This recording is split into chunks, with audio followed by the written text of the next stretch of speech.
하나님 예수 사랑합니다.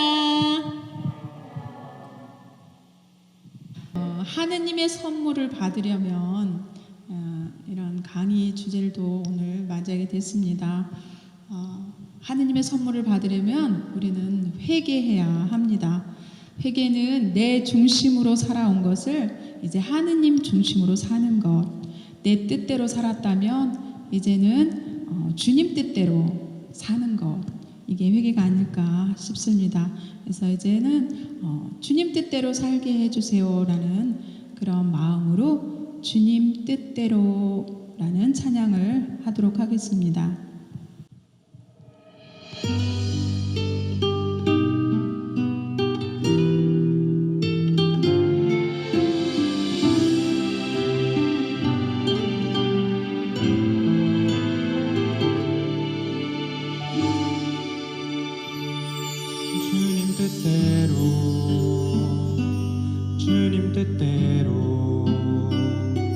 주님 뜻대로 이루어지소서. 주님 뜻대로 주님 뜻대로 주님 뜻대로 이루어지소서. 내 한평생을 주님 뜻대로 살게 하옵소서. 내 한평생을 주님의 뜻대로 살게 하옵소서. 주님 뜻대로 주님 뜻대로 주님 뜻대로 주님 뜻대로 주님 뜻대로 주님 뜻대로 이루어지소서. 주님 뜻대로 주님 뜻대로 주님 뜻대로 주님 뜻대로 주님 뜻대로 이루어지소서.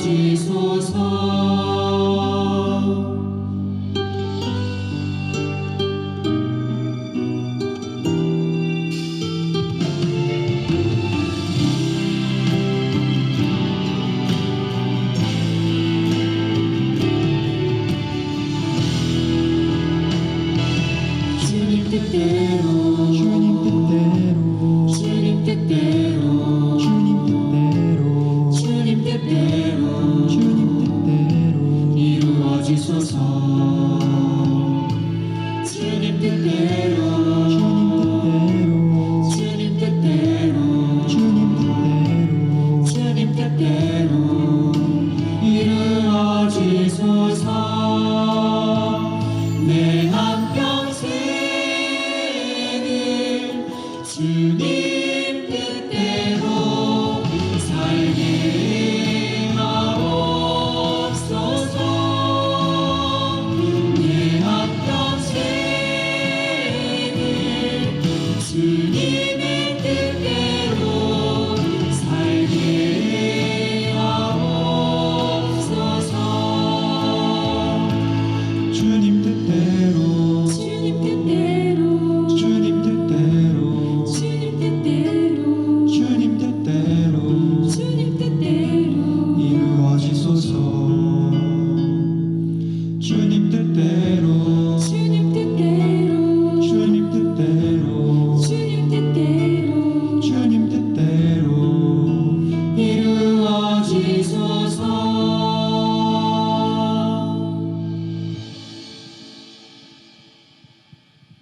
사랑합니다. 소개 세미나와 하느님의 사랑, 예수님을 통한 구원, 성령 안의 새 생활까지 저희가 강의를 통해 만나보고 있었습니다. 혹시 지난 영상을 보지 못하신 분들은 유튜브에서 꽃동네 성령 세미나를 검색하시면 지난 강의도 들으실 수 있습니다. 오늘은 그 다음 시간으로 하느님의 선물을 받으려면 이라는 주제로 진행됩니다. 오늘 강의를 하여 주실 예수의 꽃동네 자매의 박향희 타데오 선생님을 큰 박수로 환영하겠습니다.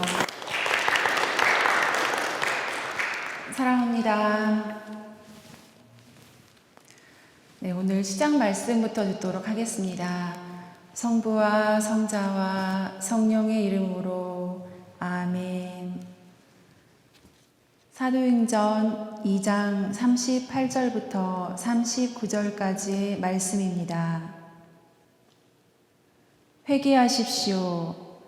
그리고 저마다 예수 그리스도의 이름으로 세례를 받아 여러분의 죄를 용서받으십시오. 그러면 성령을 선물로 받을 것입니다. 이 약속은 여러분과 여러분의 자손들과 또 멀리 있는 모든 이들, 곧 우리 하느님께서 부르시는 모든 이에게 해당됩니다. 주님의 말씀입니다. 하느님 감사합니다. 이 사도행전에서 약속이라고 하는 것이 무엇을 의미하는가? 약속은 변하지 않는 것입니다. 그렇다면 무슨 약속이냐? 회개하라는 것. 그리고 죄를 용서받으면, 즉 세례를 받으면 하느님께서 성령을 선물로 주시겠다는 것입니다. 이것은 예수님께서 함께 사셨던 그 시대의 약속만이 아니라 당신께서 부르시는 모든 이에게 해당이 된다고 하셨습니다. 하느님께서는 우리 모두를 당신의 사랑으로 초대하고 계십니다. 그렇다면 하느님의 선물을 받기 위해서 가장 첫 번째 우리가 준비해야 될 것은 무엇이냐? 회개하라는 것입니다. 회개가 무엇일까? 회개는 죄로부터 돌아서서 하느님 품으로 돌아가는 것이다. 마음과 생각과 태도의 완전한 방향 전환을 이야기합니다. 즉, 자기 중심적인 삶, 내 생각대로 살았던 삶에서 이제는 그분의 이끄신 대로 살아가는 것, 내 삶을 전적으로 그분께 맡겨드리는 것, 이것이 바로 회개의 삶입니다. 저는 성령 하느님을 만나기 전에 제가 굉장히 착한 사람인 줄 착각하면서 살았습니다. 그러던 어느 날 저에게 깊은 고민이 생겼어요. 그래서 정말 아주 우연히 성령 기도에 참석을 하게 되었습니다. 저는 그냥 조용히 기도하고 싶어서 그냥 기도 모임인 줄 알고 갔는데 막 노래 부르고 율동하고 그러잖아요. 아, 저거 주일학교 때는 했던 건데 이게 아닌가 보다 이러고 그냥 나가려고 했어요. 그런데 어느샌가 사람들이 와서 한 번만 참석해 보라고 저를 못 가게 하는 거예요. 그래서 앞자리에 가서 앉았습니다. 성령 안수식 시간이 되었어요. 신부님께서 손을 얹고 기도를 해주신대요. 제가 눈치껏 이제 따라서 나갔습니다. 다른 사람들은 이렇게 성령 안수를 받고 하느님 감사합니다 이러고 제자리로 돌아왔어요.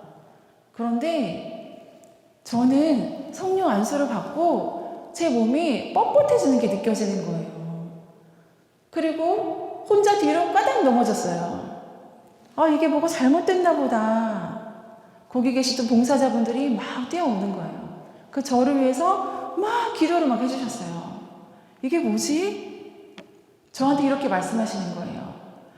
하느님께로 나아가야 되는 사람인데 악령이 그걸 먼저 알고 이렇게 이 아이를 방해를 하고 있다. 그러니 너는 계속 성령 기도회를 나와야 된다. 다음 주에 부모님도 모시고 오라는 거예요. 집에 가가지고 부모님께 말씀드렸어요. 부모님 뭔지도 모르고 같이 그 다음 주부터 기도회에 참석을 하셨습니다.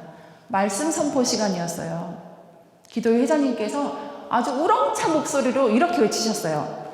회개하여라! 회개하여라! 이렇게 외쳤어요. 그리고 저희 쪽을 향해서, 저희 부모님 쪽을 향해서 이렇게 말씀하시는 거예요.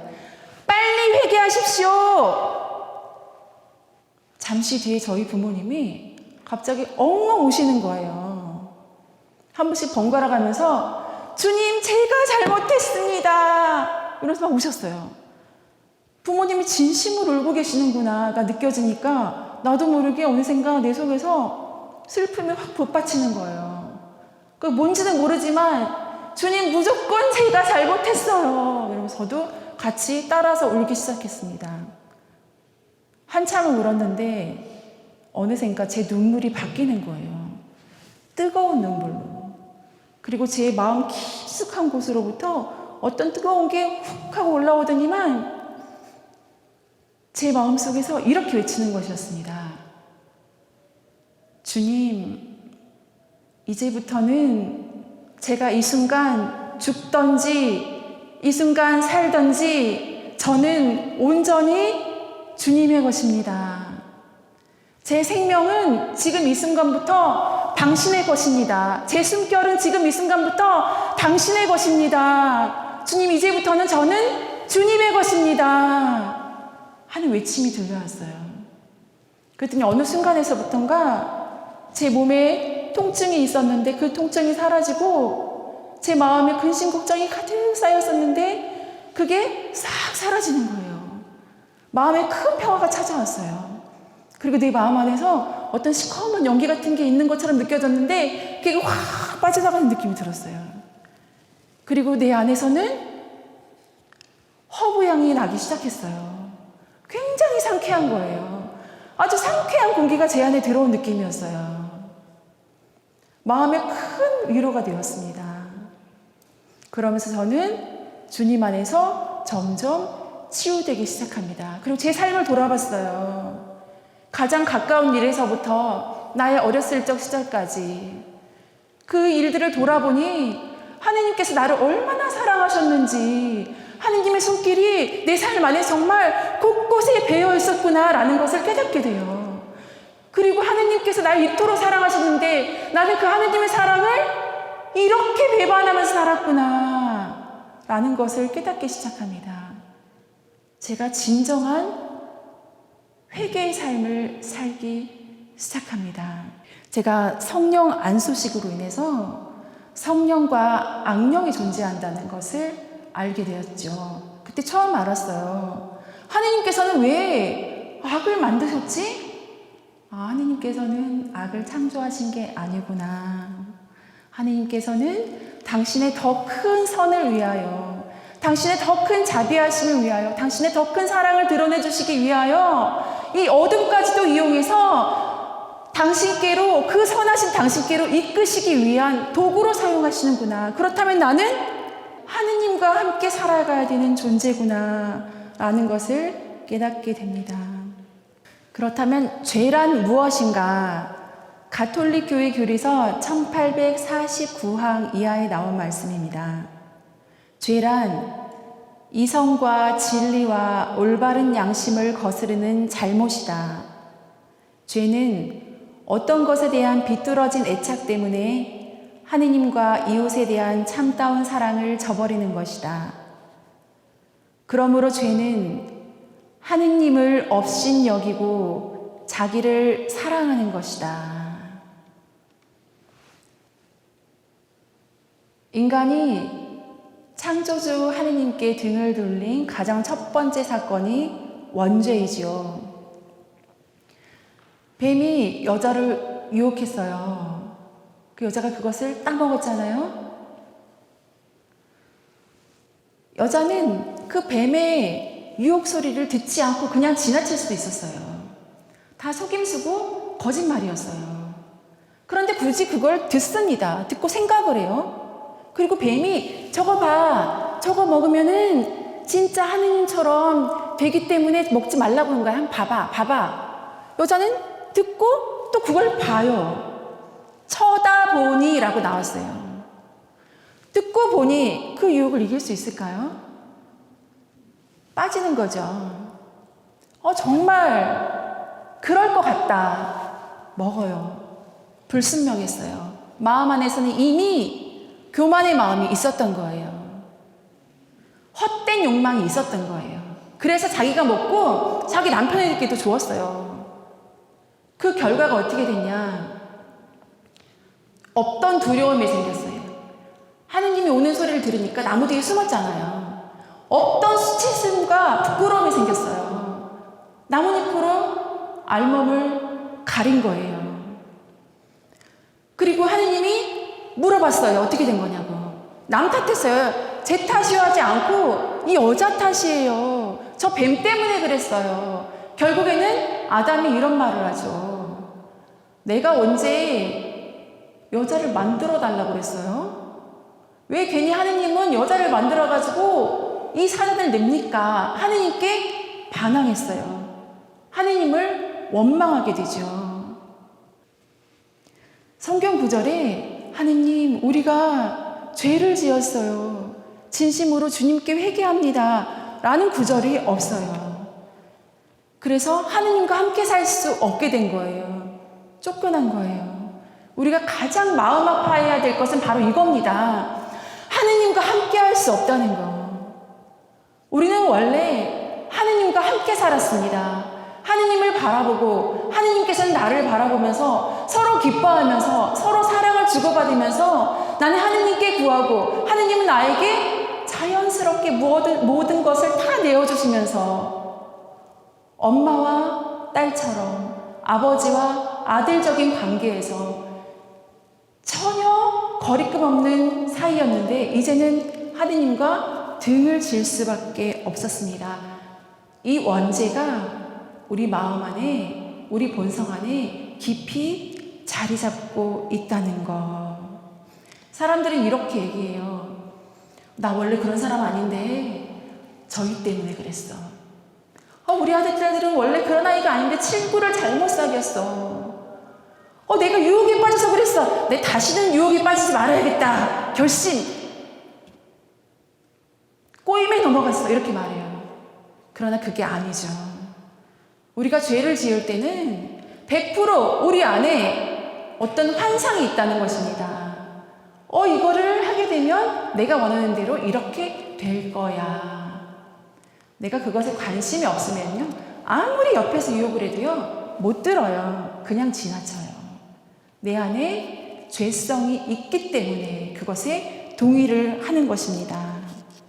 우도가 예수님께 진정한 통회를 해서 천국 가는데 성공한 사람이었죠. 왼쪽에 있었던 죄인은 예수님을 막 모독했어요. 그런데 그 우도는 자신의 잘못을 진심으로, 짧은 순간이었지만 진심으로 통회하고 뉘우쳤죠. 그래서 예수님께서 너는 오늘 나와 함께 낙원에 들어갈 것이다 라고 천국 가는 것을 확인시켜 주셨습니다. 하느님께서는 우리의 구원을 원하셔요. 우리가 행복하기를 원하십니다.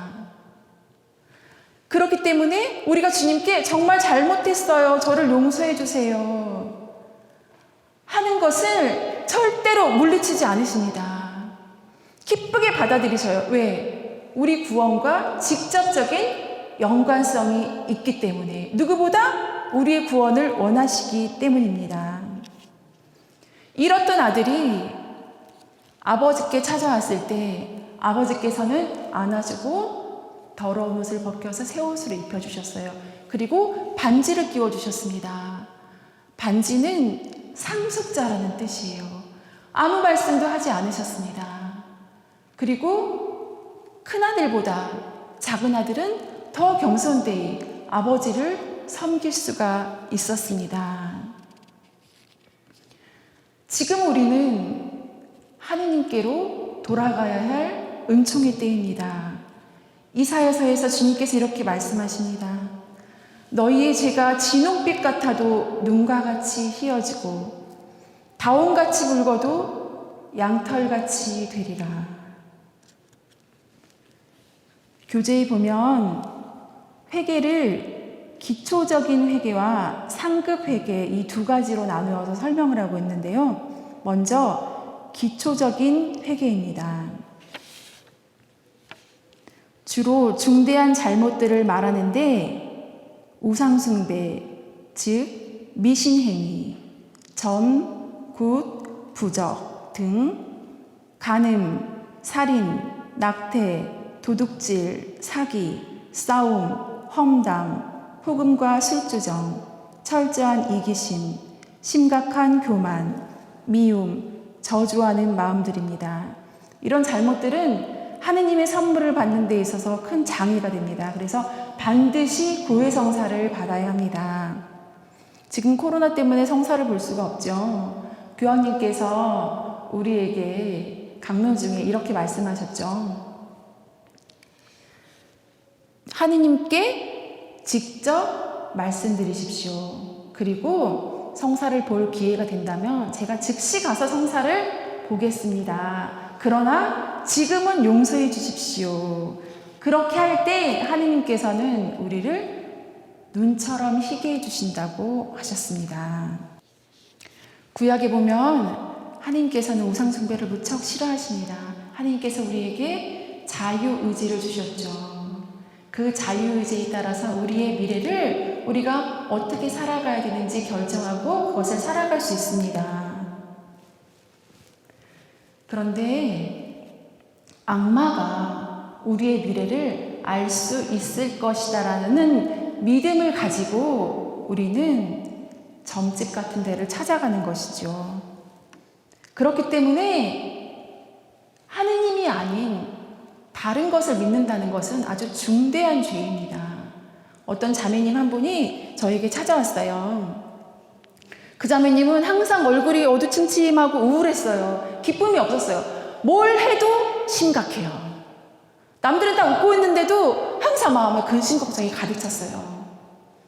그 자매님이 수녀님 저 위해서 기도 좀 해주세요. 부탁이에요. 제가 자매님 머리에 손을 얹고 심령 기도를 했습니다. 지난주 은사 설명 때 배우셨죠? 예, 지식의 말씀의 은사로서 저에게 영상이 보이기 시작합니다. 어떤 밤이었어요. 그리고 기역자로 된 한옥집이었는데 거기에 어떤 사람이 그 집을 향해서 걸어가고 있었습니다. 그리고 잠시 떨어져서 또 한 분의 사람이 걸어가고 거기 집을 들어가고 있었어요. 그 자매님한테 제가 이런 영상이 보이는데 혹시 생각나는 거 있습니까? 하고 물어봤어요. 한참 생각하다가 아무래도 그때 같은데 제가 너무 힘든 적이 있었어요. 저희 가정에 큰 불행이 닥쳐서 저희 동생하고 저하고 아주 용하다는 점집에 찾아갔어요. 그런데 찝찝해가지고 따로 떨어져서 들어갔는데 아마 그 집 모양인 것 같습니다. 그런데 그게 왜 보이죠? 꽤 오래된 일인데요. 제 자매님한테 이것은 꼭 고해성사를 보셔야 합니다. 라고 말씀드렸어요. 그리고 자매님은 돌아가서 성사를 보고 일주일 뒤에 다시 저에게 찾아왔습니다. 그 전의 얼굴이 아니었어요. 굉장히 밝아졌어요. 마음의 근심 걱정을 찾아볼 수가 없고 기쁨에 가득 찬 얼굴이었습니다. 그리고 너무너무 감사하다고, 나 이제 기쁘게 살 수 있을 것 같다고. 오래된 일이고 별거 딱 한 번 봤기 때문에 별거 아니라고 생각했는데 이것이 나를 이렇게 짓누르고 있는 줄 몰랐다고. 하느님께 너무 감사하다고, 치유받았다고 이렇게 얘기를 했습니다. 오늘의 운세 같은 아주 작은 것까지도요, 그런 미신행위는 우리 삶 안에서 아주 중대한 영향을 미칩니다. 어떤 분들은 이렇게 얘기를 하죠. 신부님이랑 수녀님한테 찾아가도 지금 내가 겪고 있는 이 고통, 이것에 대한 답을 주지 않아요. 너무 알고 싶고 하나님의 뜻이 너무 궁금해요. 이렇게 얘기하면서 여기저기 찾아다닙니다. 하느님의 뜻은 도대체 뭘까요? 하느님의 뜻은 지금 당장 우리가 알아들을 수가 없습니다. 내 아픈 가슴을 부여잡고 감실 앞에서 주님께 이 고통을 가져가 주세요. 주님 도와주세요. 저를 살려주세요. 라고 매일매일 기도하면서 매일 미사를 참여하면서 딱 하루 살아갈 힘을 받아가면서 내가 무슨 말씀인지 몰라도 성경 안에서 주님께서 무엇을 뜻하시는가 하루하루 매일매일 찾아보려고 노력하는 거. 그리고 한참 지나서야 나중에서야 내가 하느님 안에 머물렀었구나. 그리고 그때 하느님께서 나와 함께 계셔 주셨구나. 이것이 바로 하느님의 뜻이었구나. 이런 경험들이 차곡차곡 쌓여갈 때, 그러면서 나의 믿음이 조금씩 성장해 가는 것, 이것이 바로 하느님의 뜻입니다. 두 번째 회개는요, 상급 회개라고 합니다. 상급 회개는 하느님과 우리의 관계에는 치명적인 상처를 주지는 않다 하더라도 하느님 자녀로서의 품위를 손상시키고 성령이 충만한 삶을 누리지 못하게 하는 방해물이라고 할 수 있습니다. 예를 들면 시간 낭비, 작은 분노, 작은 거짓말, 불평, 불만, 험담, 공공질서 소홀, 시간 낭비, 지나친 취미생활, 잦은 건강 걱정 등입니다. 우리가 일상 안에서 지울 수 있는 것들이죠. 저는 잦은 건강이 아니라 약간 많은 건강 염려를 하면서 살았던 사람입니다. 제가 3살 때 심장병에 걸렸는데 그 후로 잦은 병치레가 많았었기 때문입니다. 꽃동네가 너무 좋아서 이곳에 입회를 했지만 삶은 나의 이상과 달랐습니다. 너무나도 행복할 줄 알았는데, 너무나 사랑스러웠던 우리 꽃동네 가족이었는데, 가족으로 인해서 내가 불행한 거예요. 왜냐하면 가족이 나를 너무나도 피곤하게 해요. 밥 먹여줘야 돼, 양치시켜줘야 돼, 약 먹여줘야 돼, 약 먹은 다음에 또 확인해줘야 돼. 누구누구씨 하고 부를 때 내 목 쳤고 소리 질러야 돼. 그것도 힘이 드는 거예요. 가족들이 너무 싫은 거예요. 뒷모습만 봐도 안 예쁜 거예요. 그래서 면담을 여러 차례 했습니다. 저 아무래도 꽃동네 아닌 것 같아요. 활동수도회가 아니고 저 관상수도회로 가겠습니다. 저 좀 보내주세요. 어느 날 오웅재 신부님 미사 참석을 했는데 강론 때 이런 말씀을 하셨습니다. 가난한 사람들과 함께 살려면 가난한 사람 안에 계신 예수님을 만나야 합니다. 이 말씀이 제 가슴에 확 와닿는 거예요. 이거구나. 내가 아직 꽃동네 가족들 안에 계신 예수님 못 만난 거구나.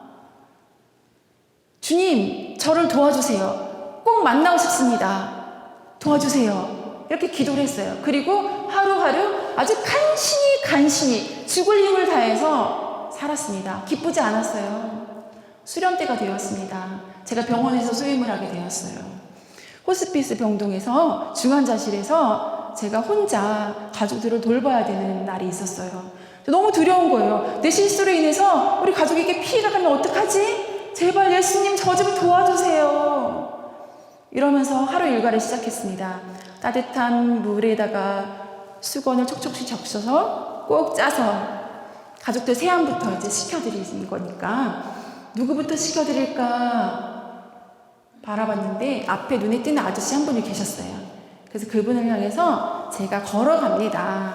손에 수건을 들고 하나, 둘 걸어가는데 갑자기 내 오른쪽 신발 밑창에 강력본드, 순간 접착제를 붙여놓은 것처럼 신발 발바닥이 바닥에 착 붙는 거예요. 그리고 왼쪽을 뛰었는데 왼쪽도 마찬가지로 쫙 붙는 거예요. 그리고 오른발을 움직여야 되는데 움직여지지를 않는 거예요. 내가 왜 이러지? 그래서 제 시선은 그 아저씨를 바라보고 있었습니다. 그 아저씨는 어떤 분이셨냐면 피부가 갈색 톤이셨어요. 여기 계신 예수님처럼. 그리고 사지가 뻣뻣하게 온몸이 다 굳으셨습니다. 한쪽 팔은 이렇게 굽고 한쪽 팔은 똑바로 편 채로 굽고 그리고 입은 365일 내내 쫙 벌리고 계세요. 그래서 파리가 실제로 들어가도 우리가 쫓아주지 않으면은 아저씨 혼자는 그 파리를 쫓을 수가 없는 거예요. 그리고 눈만 깜빡깜빡 거리세요. 의식이 있는지 없는지도 확인이 안 됩니다. 그리고 어깨를 이렇게 살짝만 탁 젖혀도 아저씨는 몸이 한꺼번에 같이 훅 하고 넘어가는 분이었어요. 저분은 씻겨드리러 가야 되는데 왜 발이 안 움직이지? 그 아저씨를 바라보는데 아저씨 머리끝부터 발끝까지 그 모습이 점점 내려오면서 변하는 것입니다. 머리, 예수님의 머리카락, 이마, 예수님이 쓰신 가시관, 얼굴, 십자가에 못 박히신 예수님의 얼굴, 몸, 발가벗긴 예수님의 몸, 점점 서서히 변하기 시작합니다. 그리고 그때 당시 침대는 철침대였어요. 덜그덕 소리가 나는 침대였는데 저렇게 딱딱한 나무 십자가 모양으로 침대가 변하기 시작합니다. 제 마음 안에서 이런 외침이 들렸어요. 예수님, 제가 잘못했어요. 예수님은 가난한 사람, 버림받은 사람, 꽃동네 가족분들 안에 진정으로 살아 계시는군요. 주님, 제가 주님을 못 알아봤습니다. 제 눈에서는 뜨거운 눈물이 하염없이 흘러내렸습니다. 저는 고상하게 기도 안에서만, 성경 말씀 묵상 안에서만, 묵주기도 안에서만, 관상기도 안에서만 예수님을 찾으려고 했습니다. 그런데 예수님께서는 사람 안에 사십니다. 가장 고통받고 있는 사람 안에 사십니다. 우리가 외면한 사람, 우리가 버려진 사람 안에 예수님께서는 같이 고통받으시면서 함께 살고 계십니다. 예수님, 제가 잘못했어요. 이제부터는 정말 우리 꽃동네 가족을 예수님으로 제가 모시겠습니다. 제가 너무 늦게서야 주님을 알아봤습니다. 마태오복음 25장 40절 말씀. 내가 진실로 너희에게 말한다. 너희가 내 형제들인 이 가장 작은 이들을 하나에게 해준 것이 바로 나에게 해준 것이다. 우리 가족들 안에 그런 사람이 있습니다. 저희는 사람 구실 못할 것 같아. 저희는 글렀어. 저희는 인격이 안 됐어. 저희랑은 상종을 하지 말아야지. 마음으로 내모른 가족들이 있습니다. 그러나 그분에게 찾아가서 따뜻한 말 한마디 해드리는 것, 그분의 이야기를 들어드리는 것이 바로 예수님께 해드리는 것입니다. 가족이라는 것은 하느님께서 우리에게 주신 선물입니다.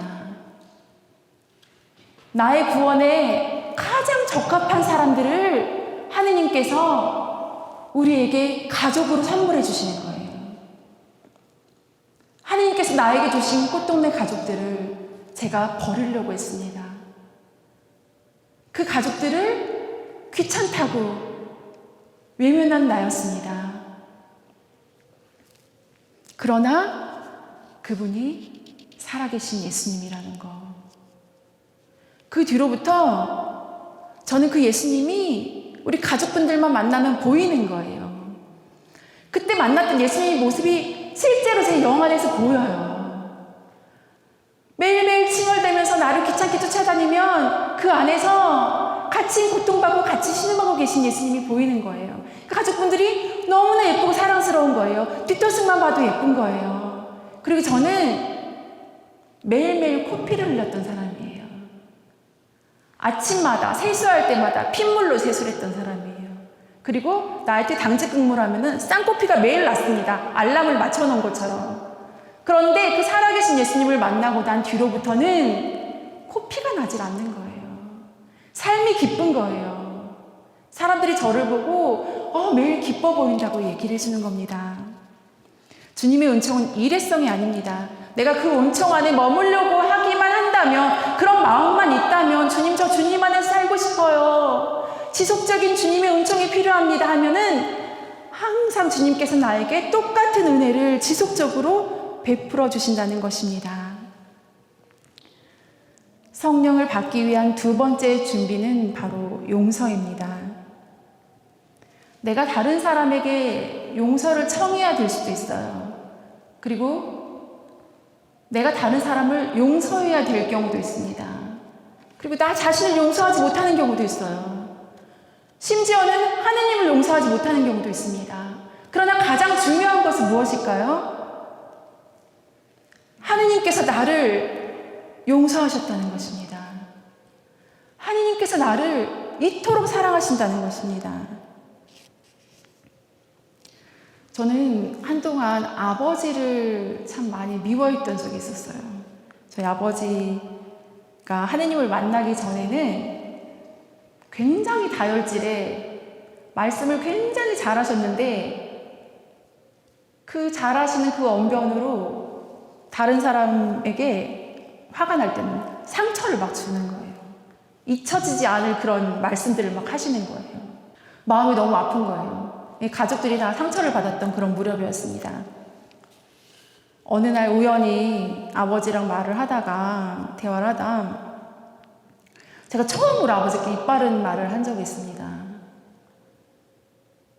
아버지의 이러이러한 성격으로 인해서 우리 가족들이 지금 이마만큼 힘들게 지내왔습니다 라는 말을 기승전결해서 아주 조리 있게 논리정연하게 아버지에게 그냥 소리도 지르지 않고 그냥 쭉쭉쭉쭉 말씀을 드렸어요. 그러면서 아버지가 받아들이시면 좋겠다 하는 그런 마음이었어요. 근데 우리 아빠가 그 말씀을 들으시더니 고개를 푹 숙이시는 거예요. 아버지가 안경을 쓰셨는데 제가 이렇게 보니까 아버지 눈에서 눈물이 이렇게 글썽글썽거리는 거를 볼 수가 있었어요. 제가 처음 본 거예요. 그러니까 얼마나 놀래요? 아버지한테 미안하다, 죄송하다 말씀을 드려야 되는데 그 말을 못 하겠는 거예요. 너무 죄송스러워서. 그래서 아주 한참 뒤에야 아버지를 만나서 용서를 청해야겠다. 그리고 아버지한테 막 뛰어갔습니다. 무릎을 탁 꿇었어요. 아빠, 그날 내가 이러이러한 말을 했을 때 정말 상처 많이 받으셨죠? 그때 했던 말 하나도 토시 안 빼놓고 다 기억하시는 거 제가 느낄 수 있어요. 저희가 왜 그랬을까요? 정말 죄송해요 라고 말씀을 드리려고 하는데 우리 아버지가 먼저 같이 무릎을 탁 저에게 꿇으셨어요. 그리고 제 손을 딱 잡고 이렇게 말씀하셨습니다. 아니야, 우리 딸이 아빠한테 언제 그랬다 그래. 아빠는 우리 딸이 아빠한테 잘해준 거밖에 기억 안 나. 아빠 생일이라서 네가 운동화 사준 거 아까워서 아직도 신지도 못하고 아직도 신발장에 그대로 있지. 엄마 아빠 결혼기념일이라고 그래서 아빠 넥타이 사준 거 아빠 모임 때마다 그것만 끼고 나가. 우리 딸 생각하면서. 아빠 피곤하다고 어깨 주물러준 거 아빠 너무너무 행복해서 그것만 생각하면 아직도 웃음이 난단다. 내 딸아, 아빠는 우리 딸이 잘해준 것밖에 기억 안 나는데 그래서 너무너무 행복한데 우리 딸은 왜 우울해하니? 왜 아빠한테 미안하다는 마음을 가지면서 그렇게 슬퍼하니? 아빠는 내 딸이 항상 기쁘게 살았으면 좋겠어요. 내 딸아, 그 우울해하는 그 시간에 차라리 기쁘게 살으렴. 저는 아버지한테 아버지 용서해 주세요라는 용자도 못 보냈어요.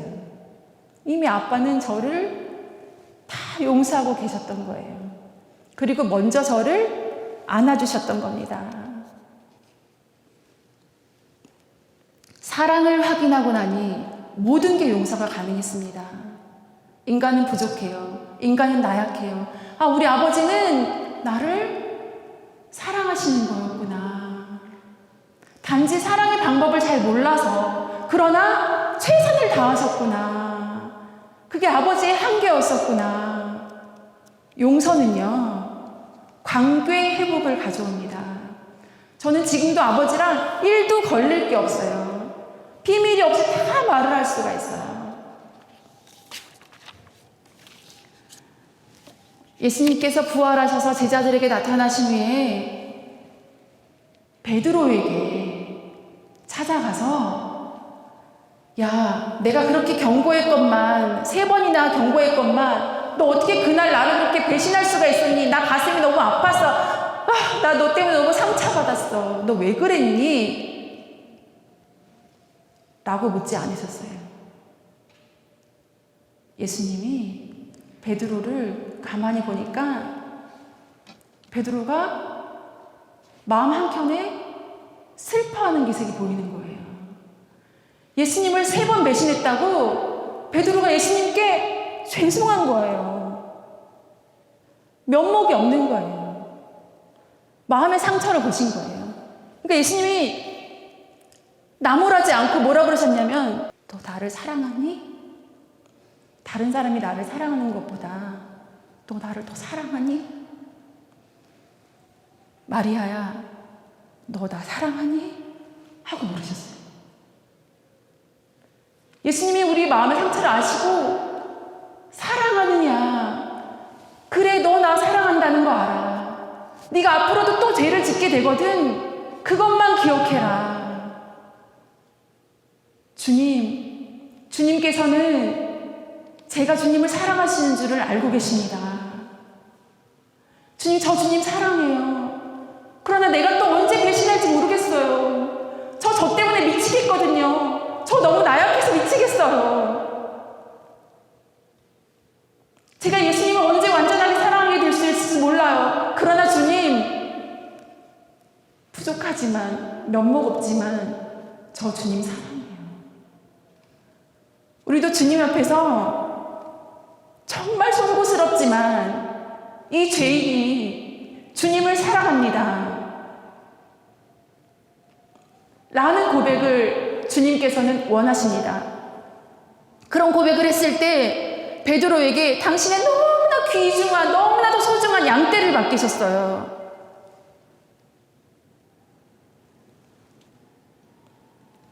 당신의 자식들 같은 양떼를 나약한 베드로에게 맡기신 것입니다. 내가 얼마나 죄인인지, 내가 주님께 얼마나 용서받았는지를 알면 우리도 그 주님의 사랑에 힘입어서 용서할 수 있습니다. 성령을 받기 위한 3번째 준비는 믿음으로 기도하는 것입니다.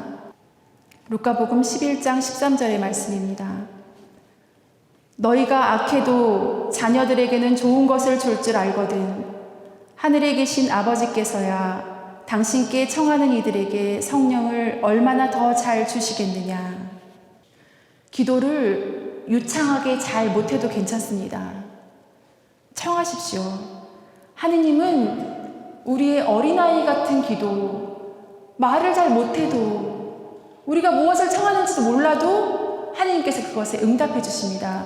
제가 초등학교 4학년 때 서울로 전학을 갔어요. 아버지가 사업에 실패하셔서 갑자기 서울로 간 것입니다. 바뀐 환경에 적응하기가 너무 힘들었어요. 성적도 굉장히 불안한 거예요. 부모님은 힘들게 직장 생활을 하셔냈습니다. 너무 버거운 거예요. 그래서 저는 성당을 찾아갔습니다. 성당에 딱 앉아서 십자가를 바라보면서 우리 집은 왜 이렇게 힘들까요?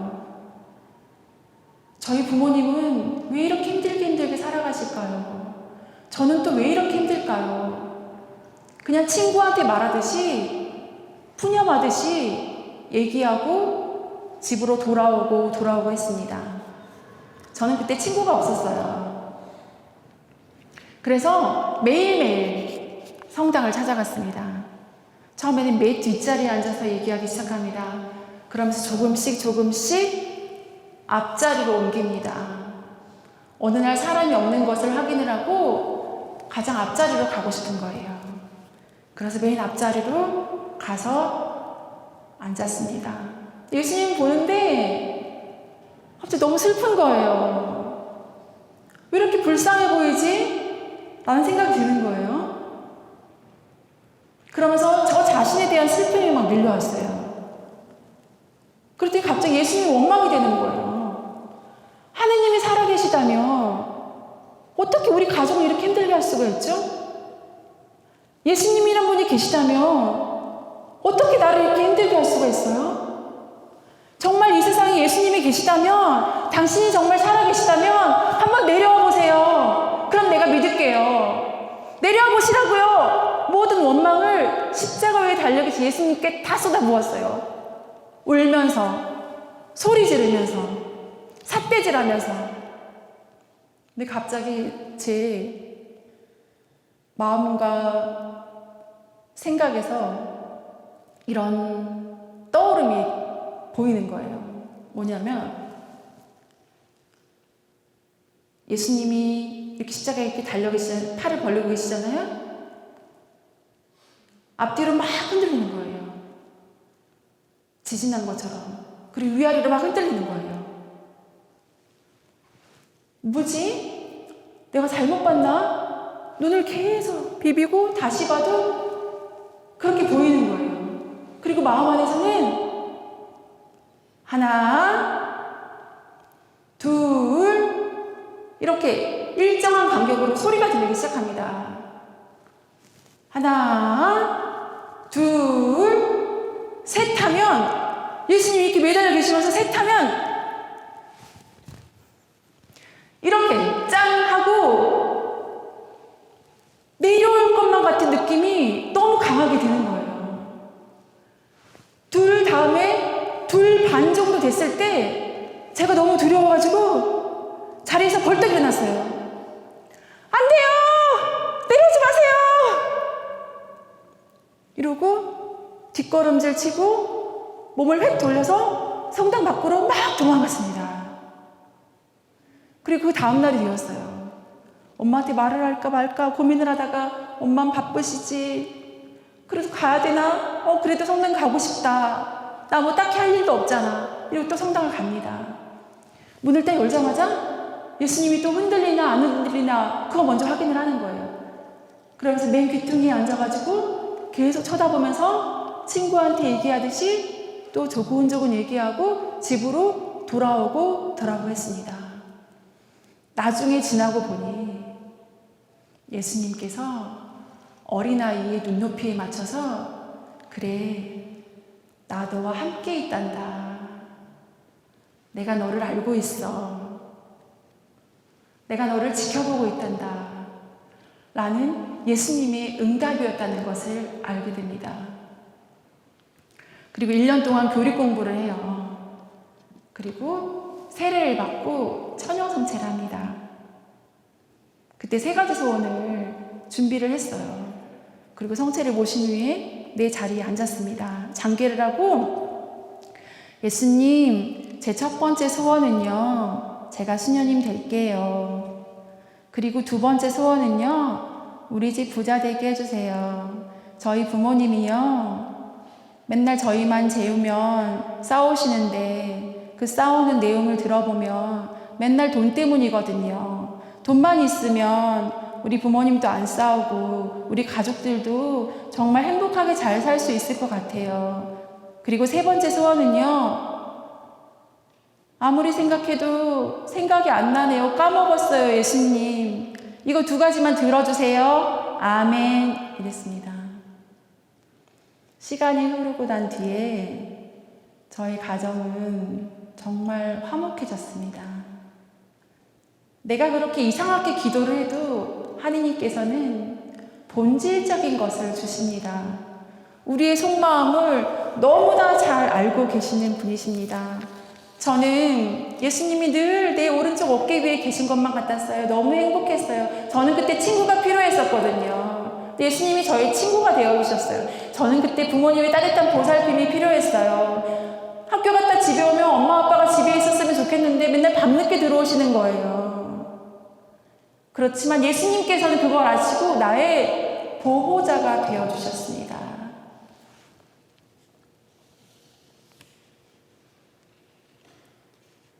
제가 학교 다닐 때 일입니다. 엄마가 감기 몸살이 나가지고 열이 40도까지 오르락내리락 하셨어요. 저희는 막 학교 갈 준비를 막 하고 있는데 그 몸으로 엄마가 방에서 기어서 나오시는 거예요. 우리 새끼들 밥 줘야지. 아침밥 안 먹이고 가면 배고파서 안 돼. 내 새끼들 밥 줘야지. 이러면서 막 기어 나와요. 그리고 식탁을 잡고 일어나요. 국을 데우고 따뜻한 밥에다가 국까지 말아주고 숟가락까지 매일 하시던 대로 얹어주시는 거예요. 밥 먹고 학교 가라고. 나는 엄마 왜 그래 정말. 그냥 한 끼 안 먹으면 괜찮다고 이렇게 하는데도 엄마는 굳이 내 새끼들 배고플까 봐 밥을 챙겨주시는 그런 모습에서 밥을 안 먹을 수가 없는 거예요. 저는 그 모습이 아직도 잊혀지질 않습니다. 성령님의 짝이신 성모님의 마음도 지금 우리를 바라보시면서 그런 마음과 똑같지 않을까 싶습니다. 우리에게는 아빠, 아버지 하느님이 계십니다. 그리고 가나의 혼인잔치에서처럼 우리가 청하지도 않았는데 알아서 챙겨주시는 어머니의 마음을 가지고 계시는 성모님이 계십니다.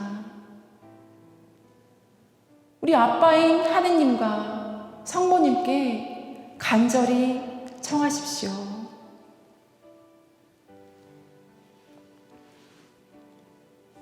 믿음으로 기도하겠습니다.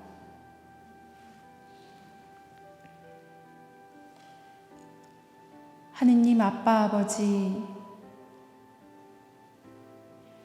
오늘도 지금 이 순간도 당신은 당신의 피조물을 통해서 우리를 사랑하신다고 말씀하고 당신의 은총을 베풀고 계심에 감사드립니다. 이 죄인이 무엇이기에 이토록 사랑하시나이까? 지금까지 저는 죄를 짓고는 찜찜한 마음에 죄를 털어버리고 싶어서 의미적으로 고해성사를 보았지만 이제는 정말 당신의 사랑에 감사하는 마음으로 당신을 사랑하는 마음으로 통회하고 싶습니다. 사랑 자체이신 분에게 나의 사랑을 돌려드려야 되는데 제가 돌려드릴 것은 죄밖에 없으니 그저 당신의 자비를 바랄 뿐입니다. 아빠, 아버지, 이런 저희의 낮추인 마음을 받아주시고 주님의 선물을 내려주소서. 무엇이 가장 필요한지도 모르는 저희에게 가장 적합한 선물을 내려주시고 특별히 사랑할 수 있는 힘을 주십시오. 이 모든 기도 우리 주 그리스도를 통하여 비나이다. 아멘. 영광이 성부와 성자와 성령께 처음과 같이 이제와 항상 영원히 아멘. 성부와 성자와 성령의 이름으로 아멘.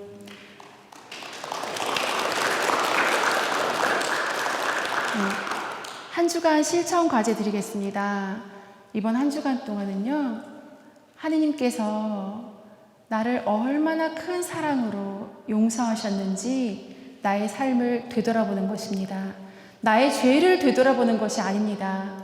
하느님께서 나를 얼마나 큰 사랑으로 용서하셨는지 되돌아보고 감사 기도를 드리십시오. 사랑합니다. 여러분들 오늘 하느님의 선물을 받으려면 강의 잘 들으셨죠? 아주 참 잔잔한 감동. 저도 부모님이 생각이 나서 같이 불효막심했던 것 순간에 떠올라서 이렇게 울면서 들었습니다. 아주 우리 마음을 잘 준비시켜 주셨어요. 선물 받으려면 첫째는 회개하고 용서하고 믿음을 가지고 은사 선물을 청하라. 한 가지가 더 있다면 성모님의 손을 잡고 성령이 짝이신 성모님께 선물을 달라고 청하면은 어머니께서 전구해 주십니다. 이제 이 8주 세미나의 하이라이트죠. 다음 주에는 우리 꽃동네를 설립하신 오웅진 신부님께서 성령 세례에 대한 특강이 있고 이어지는 성령 안수가 있을 거예요. 어떻게 준비해야지만 안수 때 은혜를 많이 받는가?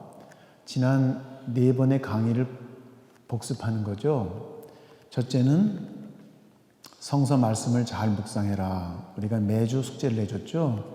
둘째는 면담을 잘해야 된다. 근데 주변에 면담할 사람이 없으니까 제가 대안으로 말씀드렸던 것을 기억하십니까? 공동체 회원들끼리 서로 대화해라. 또 집안에서 같이 부모, 형제, 자매 그리고 자녀와 함께 그동안 못했던 대화를 나누어라. 그리고 내가 지금 마음에 항상 부담이 되는 어떤 분이 계시다면 그분에게 편지를 하든 문자 메시지를 보내든 아니면 찾아가서 대화를 하든 이런 막혔던 대화를 다시 한번 여는 그런 기회를 가지면 가장 좋은 면담이 될 것이다. 그렇지만 옆에 또 면담할 수 있는 좋은 영적인 분이 계시면 그분하고 하되 신부님이나 수도자 그 다음에 인준받은 봉사자하고 하기를 바란다. 그런 뜻입니다. 고해성사를 못하게 되면 성체조배하면서 예수님 앞에서 내가 지은 죄를 고백하고 코로나가 끝나면 반드시 성사를 보겠습니다. 이렇게 마음먹는 것 자체로 이미 성사에 준하는 효과가 있다는 것을 말씀해 주셨습니다. 개인 기도 시간을 많이 갖는 게 좋은데 특별히 성당에 가서 성체조배를 많이 하면 좋다. 묵주기도, 십자가기도, 다른 형태 신심기도를 바치면 좋다. 그리고 지난주 이번 주 통틀어서 앞으로 일주일 동안 나는 무슨 은혜를 청할 것인가 9가지 은사 강의를 잘 들었잖아요. 나는 어떤 은사를 받고 싶은가. 또 그때 강의에 빠졌지만 9가지 열매가 있죠. 갈라디아서에 나오는 9가지 열매는 여러분이 다 아시다시피 사랑, 기쁨, 평화, 인내, 호의, 선의, 성실, 온유, 절제. 나는 절제를 못해. 음식을 폭식해. 그럼 나는 절제 은혜를 받아야 되겠다. 이렇게 일주일 동안 나에게 필요한 것을 청하시기 바랍니다. 그리고 성령 칠은도 다시 기억하면 좋겠어요.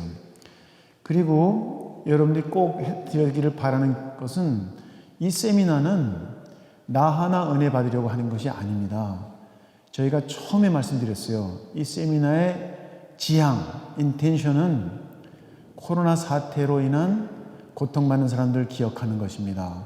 돌아가신 분 천국에 가도록, 앓고 있는 분 치유되도록, 그 가족들에게 희망을 주도록, 빨리 치유, 약과 백신이 개발되도록 우리 온 인류가 이 프로그램을 지금 보고 있는 약 10,000여 명의 청취자들이 마음을 모아서 코로나 사태의 종식을 위해서 전 세계 가톨릭 성세신이 같이 바치자고 한 기도, 성령 성가를 매일 바치면서 성령 성가 후에 성모성 3번을 바치면 우리 모두가 성령 가족으로 하나로 일치해서 하느님 아버지의 자비를 청하면서 코로나를 멈추어 달라.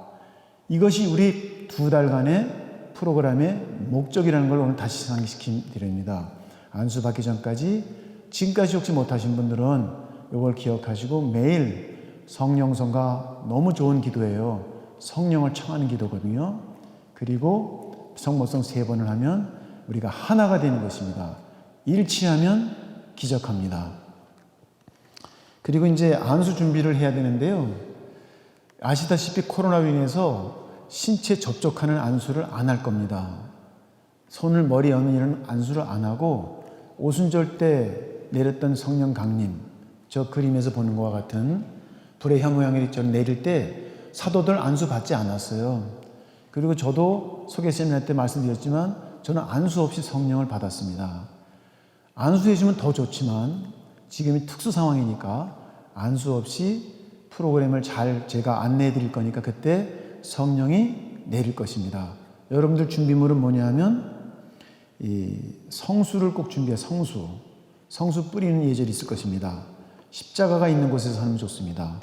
그리고 성상, 여기 있는 예수성심상 같은 성상, 또 성모님, 이런 성상을 그 영상을 볼 수 있는 방에서 준비해 놓고 가족들끼리 소그룹으로 공동체 회원들끼리 이렇게 모여 앉아서 서로 친한 사람들끼리 이렇게 하면 되겠어요.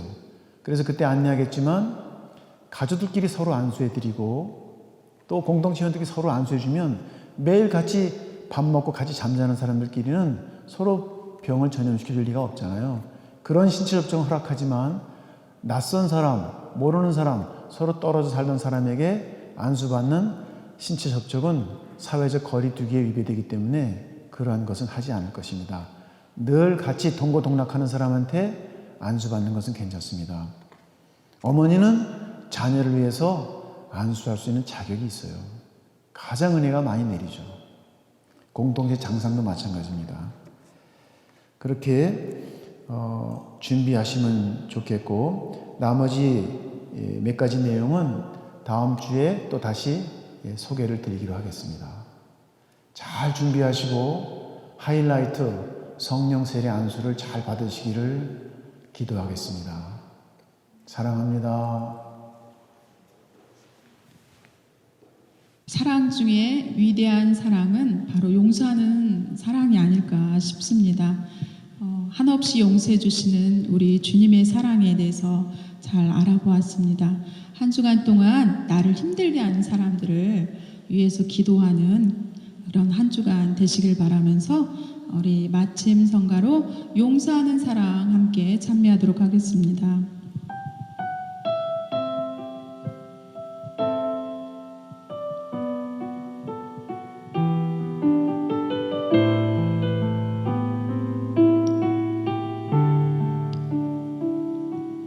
저희 잘못 덮어주신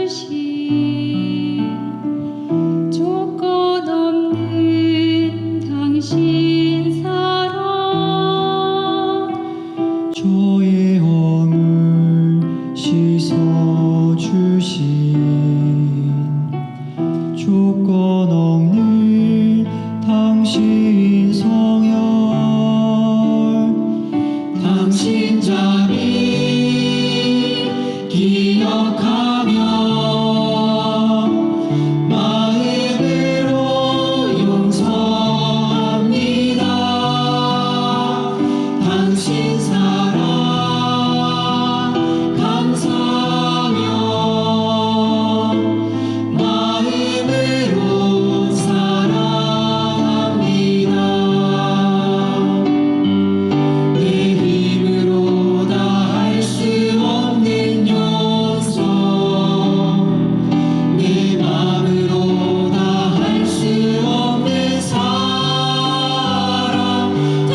꽃동네 성령 세미나. 다음 시간에는 꽃동네 창설자 오응진 신부님의 특강 성령 세례가 방송됩니다. 다음 주 성령 세미나 방송이 방영되기 전까지 다음의 6가지 성경 구절을 미리 읽고 묵상해 오시기를 부탁드립니다. 첫 번째, 사도행전 1장 4절부터 5절. 사도행전 1장 4절부터 5절. 요한은 물로 세례를 주었지만 너희는 며칠 뒤에 성령으로 세례를 받을 것이다. 두 번째, 사도행전 2장 1절부터 4절. 사도행전 2장 1절부터 4절. 그런데 갑자기 하늘에서 거센 바람이 부는 듯한 소리가 나더니 그들이 앉아있는 온 집안을 가득 채웠다. 세 번째, 사도행전 2장 38절. 사도행전 2장 38절. 저마다 예수 그리스도의 이름으로 세례를 받아 여러분의 죄를 용서받으십시오. 그러면 성령을 선물로 받을 것입니다. 네 번째, 사도행전 4장 29절부터 31절. 사도행전 4장 29절부터 31절. 이제 주님, 저들의 위협을 보시고 주님의 종들이 주님의 말씀을 아주 담대히 전할 수 있게 해주십시오. 다섯 번째, 사도행전 5장 32절. 사도행전 5장 32절. 우리는 이 일의 증인입니다.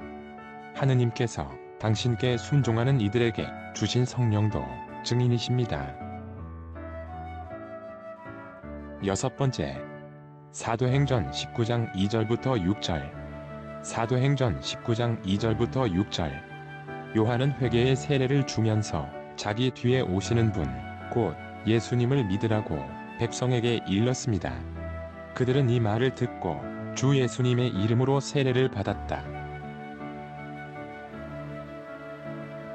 꽃동네 TV와 함께하는 꽃동네 성령 세미나는 4월 첫째 주부터 5월 마지막 주까지 8주간 동안 매주 목요일 오후 1시에 본방송을 매주 금요일 오후 2시와 토요일 오후 1시 그리고 오후 9시에 재방송으로 방송됩니다. 아울러 다음 주 창설자 오응진 신부님의 특강 후에 이어지는 성령 안수식은 2020년 5월 10일부터 12일까지 3일간 5월 10일 일요일에는 오후 1시와 오후 9시 5월 11일 월요일에는 오후 2시 5월 5일 화요일에는 오후 1시와 오후 9시에 방송됩니다. 방송으로 진행되는 안수식에 대한 안내를 잘 숙지하여 성령을 체험하는 은총의 시간 되시기를 기도하며 여러분들의 많은 시청 바랍니다. 사랑합니다.